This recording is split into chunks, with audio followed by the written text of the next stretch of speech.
সৌদিতে চলছে প্রবল ঝড় বৃষ্টির সঙ্গে যুক্ত হয়েছে বন্যা। এমন পরিস্থিতিতে মদিনাতে জারি করা হয়েছে রেড অ্যালার্ট। চিরচেনা এই মরুভূমির কি চিত্র দেখছি? এটি কি প্রকৃতির কোনো লীলা খেলা নাকি কিয়ামতের আলামত? কি বলছে ইসলাম?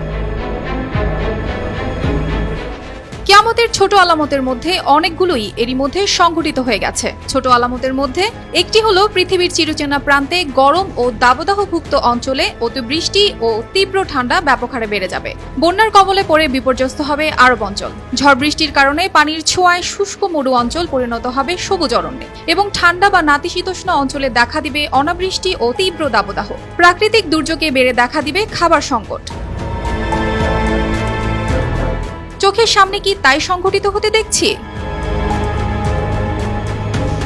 তবে হ্যাঁ, এমনই চিত্র দেখা গিয়েছে মরু অঞ্চলের আরব দেশগুলোতে। ব্যাপক বৃষ্টিপাতে বিভিন্ন স্থানে পানি জমে বন্যায় বিপর্যস্ত জনজীবন। এমনকি অতিমাত্রার বৃষ্টির কারণে রেড অ্যালার্টই জারি করা হয়েছে। সৌদি আরবের বিভিন্ন স্থানে এমন দৃশ্য দেখা গিয়েছে। 6000 mAh ব্যাটারির one and only Power Master NextG N73। জানা গেছে আরবের মধ্যে সবচেয়ে বেশি বৃষ্টিপাত হয়েছে মদিনার আল ইসে। বৃষ্টির প্রভাবে প্রাচীর উপচে পানি এসে বিভিন্ন উপত্যকা বন্যায় ভেসে গেছে। পাশাপাশি গাড়িসহ অনেক রাস্তা ডুবে গিয়েছে। এছাড়া এই শহরের সিভিল ডিফেন্স অধিদপ্তরের তরফ থেকে সতর্ক থাকার অনুরোধ করা হয়েছে সাধারণ মানুষদের।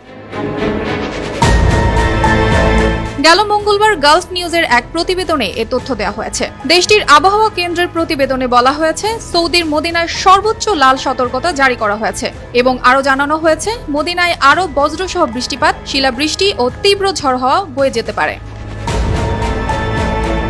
এদিকে প্রচণ্ড ঝড় বৃষ্টিতে অনেক সড়ক বন্ধের পাশাপাশি বিভিন্ন অবকাঠামো ক্ষতিগ্রস্ত হয়েছে। সৌদির বর্তমান এই পরিস্থিতিকে অনেকে কিয়ামতের আলামত, আবার অনেকে কর্মের ফল হিসেবে আখ্যায়িত করেছে।